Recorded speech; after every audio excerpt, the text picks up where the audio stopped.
জীবনের প্রথম চিতই পিঠা তৈরি করলাম, মাশাল্লাহ অনেক ভালো হয়েছে। এর আগে আমি কয়েকবার চেষ্টা করেছি কিন্তু হয়নি, যার পর আর কখনোই চেষ্টা করিনি সেভাবে। তো আজকে আমি যখন বানালাম একবারেই হয়ে গিয়েছে।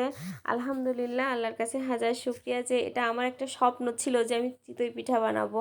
তো রান্নাবান্না মোটামুটি যা পারি, ভালো মন্দ পারি। চিতই পিঠা আমি কখনোই বানাতে পারতাম না, বা মানে খুব একটা যে চেষ্টা আমি করিনি, কারণ দোকান থেকে কিনে খেয়ে তো কাজ চলে যাচ্ছিলো। তো এই চাউলগুলো যে আজকে ভিজিয়েছিলাম, চিতই পিঠা তৈরি করলাম যে চাউল দিয়ে, এটা আমি অন্য একটা কাজে ভিজিয়েছিলাম। তো হঠাৎই মনে হলো চিতই পিঠা বানিয়ে দেখি তো হয় কিনা। তো আমি যে প্রসেসে বানাচ্ছি, আপনারাও যদি বানান, আমার মতো মানুষ যদি পারে, আপনারাও পারবেন। ভালো করে দেখে নিন। আমি এখানে মেজারমেন্ট কাপের 1 কাপ আতপ চাউল সকালে ভিজিয়ে রেখে সন্ধ্যায় নিয়েছি। 1/2 কাপ নিয়েছি ভাত, 1 চিমটি নিয়েছি বেকিং পাউডার, লবণ স্বাদ মতো, আর 1/2 কাপ নিয়েছি শুকনা চাউলের গুঁড়া, আর 1 কাপ পানি নিয়েছি। নিয়ে ব্লেন্ড করে নিলাম। ব্লেন্ড করার পরে এটা একটা এই যে এরকম স্ট্রেনারে দিয়ে ছেঁকে নিতে হবে ভালো মতো। ছেঁকে নেওয়ার পরে ওর ব্লেন্ডারের ভিতরে যে আটাগুলো আছে ওইগুলোর মধ্যে খানিকটা পানি দিতে হবে, সেটাও আমি বলে দিচ্ছি। এখানে 1 কাপ পানি দিতে হবে। 1 কাপ পানি, কুসুম গরম পানি দিতে হবে, আর ব্লেন্ডও করতে হবে কুসুম গরম পানি দিয়ে। তাহলে আপনাদের পিঠাটাও কিন্তু পারফেক্ট হবে আমার মতো। আমি যদি পারি, আনাড়ি একটা মানুষ যে একেবারেই পারে না, তাহলে কি আপনারাও পারবেন ইনশাল্লাহ। তো দেখেন পিঠাটা এরকম থিকনেস হবে।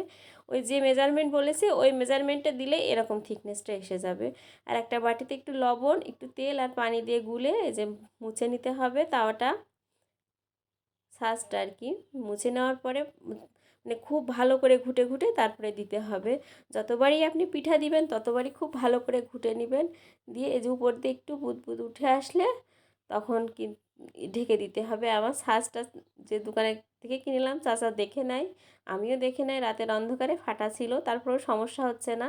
যাই হোক, ঢাকনাটা ভালো মতো আটে নেয়, তাই আমি একটা কাপড় দিয়ে চারিপাশে দিয়ে উপর দিয়ে ঢাকনা দিয়ে তুলে নিচ্ছে। এখন দেখেন কত সুন্দর পিঠা হয়েছে, একেবারে ফুলকো ফুলকো চিতই পিঠা। অনেক ভালো হয়েছে, খেতেও খুব ভালো হয়েছিল, একটু মশমশা হয়েছিল, কারণ আমি যে শুকনো চাউলের গুঁড়াটা ইউজ করেছিলাম ওটার জন্য একটু মশমশা হয়েছিল।